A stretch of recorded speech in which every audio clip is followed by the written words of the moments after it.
പ്രിയ സുഹൃത്തുക്കളെ, തുറന്ന പുസ്തകം ഗ്രൂപ്പിൻ്റെ ലൈഫ് ടിപ്സിലേക്ക് ഹൃദ്യമായ സ്വാഗതം.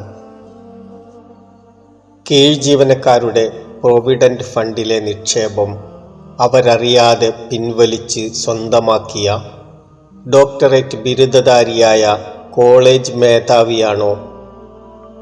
ഓട്ടോറിക്ഷയിൽ യാത്രക്കാരൻ മറന്നുവച്ച വൻ തുകയടങ്ങിയ ബാഗ് ഉടമസ്ഥനെ അന്വേഷിച്ച് കണ്ടുപിടിച്ച് തിരിച്ചേൽപ്പിച്ച 10ാം ക്ലാസ് തോറ്റ ഡ്രൈവറാണോ വിദ്യാസമ്പന്നൻ?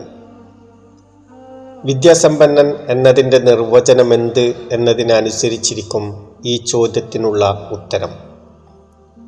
ബിരുദമാണോ വിവേകമാണോ വിദ്യാഭ്യാസം കൊണ്ട് നാം അർത്ഥമാക്കുന്നത്? ഒരാൾക്ക് തലയിണയാക്കി ഉപയോഗിക്കാൻ മാത്രം ഉയരത്തിൽ സർട്ടിഫിക്കറ്റുകൾ ഉണ്ടാകുന്നതാണോ? സഹജീവികളോട് ദയാവായ്പോടെ പെരുമാറാൻ മനസ്സും കഴിവുമുണ്ടാകുന്നതാണോ വിദ്യാഭ്യാസം? അധികം ആലോചിച്ച് തലപുണ്ണാക്കാൻ മാത്രമുള്ള ചോദ്യങ്ങളല്ല യഥാർത്ഥത്തിൽ ഇവ. മനുഷ്യനെ കൂടുതൽ നല്ല മനുഷ്യനാക്കാൻ സഹായിക്കുന്നതാണ് വിദ്യാഭ്യാസം. അതിനുതകാത്തതൊന്നും വിദ്യാഭ്യാസമല്ല. സ്കൂളുകളിൽ നിന്നോ കോളേജുകളിൽ നിന്നോ സർവകലാശാലകളിൽ നിന്നോ ജീവിതത്തെ സംബന്ധിക്കുന്ന വളരെ പ്രാഥമികവും പ്രധാനവുമായ ഈ പാഠം ഒരാൾ അഭ്യസിക്കുന്നില്ലെങ്കിൽ ആ സ്ഥാപനങ്ങളെ നമുക്ക് എന്തു പേരിൽ വിളിച്ചാലും വിദ്യാലയങ്ങൾ എന്ന് വിളിക്കാതിരിക്കുന്നതാകും ഭംഗി. അയാൾ ഒരുപക്ഷെ 1-2 ഭാഷകൾ പഠിക്കുന്നുണ്ടാവാം. ഗണിതശാസ്ത്രമോ ജീവശാസ്ത്രമോ ജേർണലിസമോ ബിസിനസ് മാനേജ്മെൻറ്റോ പഠിക്കുന്നുണ്ടാവാം. സമൂഹത്തിൽ എങ്ങനെ പരോപകാരിയായി ജീവിക്കണം എന്ന് അയാൾ പഠിക്കുന്നില്ലെങ്കിൽ അയാൾ ഏതു ശാസ്ത്രം പഠിച്ചതുകൊണ്ടും ഏതു ഭാഷ അഭ്യസിച്ചതുകൊണ്ടും പ്രയോജനമൊന്നുമില്ല. അന്ധനായ ഭിക്ഷക്കാരൻ്റെ ഭിക്ഷാപാത്രത്തിലേക്ക് 10 രൂപയുടെ നോട്ട് ഇട്ട് അതിൽ നിന്ന് 20 രൂപയുടെ നോട്ടെടുക്കാനാണ് അയാളുടെ ബിരുദം അയാളെ പ്രേരിപ്പിക്കുന്നതെങ്കിൽ അയാൾ പിശാചിൻ്റെ പള്ളിക്കൂടത്തിലാണ് പഠിച്ചത് എന്ന് നിസ്സംശയം പറയാം.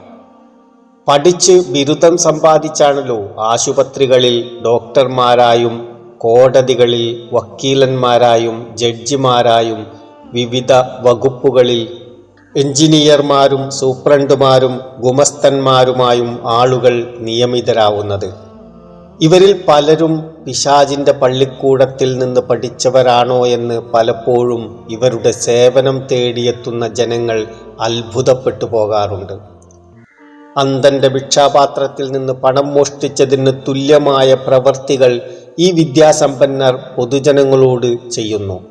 ഇതിനർത്ഥം നമ്മുടെ വിദ്യാഭ്യാസത്തിന് എന്തോ പോരായ്മയുണ്ട് എന്നാണ്. അവനവൻ്റെ ആവശ്യങ്ങളെക്കാൾ മറ്റുള്ളവരുടെ ആവശ്യങ്ങൾക്ക് മുൻഗണന നൽകാൻ, വേദനിക്കുന്നവർക്കും ദുഃഖിക്കുന്നവർക്കും സാന്ത്വനം പകരാൻ, വിശക്കുന്നവരോട് വേദമോതാതെ അല്പം ഭക്ഷണം കൊടുക്കാൻ, വഴിയറിയാതെ അലയുന്ന കുട്ടിയെ ശകാരിക്കാതെ കൈപിടിച്ച് എത്തേണ്ടിടത്ത് എത്തിച്ചു കൊടുക്കാൻ, വിദ്യാർത്ഥികളെ സന്നദ്ധമാക്കാത്ത അഭ്യാസങ്ങളെ വിദ്യാഭ്യാസം എന്ന് പറഞ്ഞുകൂടാ. വിദ്യാലയങ്ങളിൽ നിന്ന് വിദ്യാർത്ഥികൾ വഞ്ചനയുടെയും ചതിയുടെയും സ്വാർത്ഥതയുടെയും ഹിംസയുടെയും പാഠങ്ങൾ ആണ് പഠിക്കുന്നതെങ്കിൽ അത്തരം വിദ്യാലയങ്ങൾ ദോഷമല്ലാതെ ഗുണമൊന്നും നമ്മുടെ സമൂഹത്തിന് സമ്മാനിക്കാൻ പോകുന്നില്ല. ആരെ കണ്ടാണ് കുട്ടികൾ പഠിക്കേണ്ടത്? നന്മയുടെ സൂത്രവാക്യങ്ങൾ എഴുതിയും ഉരുവിട്ടും പഠിച്ചതുകൊണ്ട് ജീവിതം നന്മ നിറഞ്ഞതാകുമോ? ലോകത്തെ നന്മ പഠിപ്പിച്ചവർ ജീവിതം കൊണ്ടാണ് അത് പഠിപ്പിച്ചത്. അങ്ങനെ പഠിപ്പിച്ചവർ അതിൻ്റെ പ്രതിഫലം ചോദിച്ചിട്ടില്ല. ഒരു ശമ്പള കമ്മീഷനും കണക്കാക്കാൻ കഴിയുന്നതായിരുന്നില്ല അവരുടെ ശമ്പളം. നന്ദി.